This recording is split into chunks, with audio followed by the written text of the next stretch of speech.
Ẹgbẹ́jídé ìdùnnú ṣubú láyọ̀ ìwọ táyé ń pọ́n lójú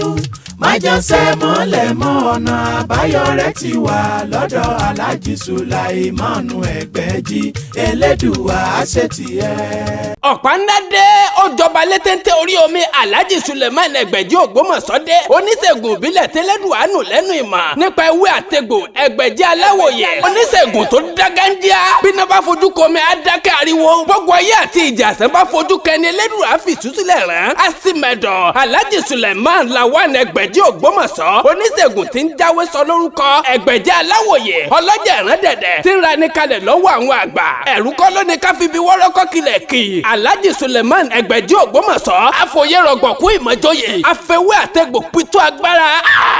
àríjìnà ẹ̀dá la fi sọ pàgbára àbílẹ̀ òsì láyé ẹni ó bá débi àwọn jàmáà tí ń jẹ́ funfun tí ń pitú agbára yóò mọ̀ pé iṣẹ́ ń báyé kù níbi kan ju bí kan lọ Alhaji Sulaimanu Lawan Ẹgbẹ́jí wà ní Ẹgbẹ́jí aláwòye villa làkà òkété baálẹ̀ ìdẹ́rù Ògbómọ̀ṣọ́ tàbí nọ́mbà 57 Abraham Adesanya onípaànù bus stop ìlú Èkó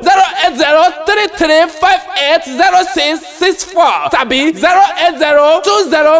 08020405954 Alhaji Sulaimanu Ẹgbẹ́jí olùsádé ní pẹ̀rẹ̀ abáwọ̀ tọ̀lẹ̀tọ̀lẹ̀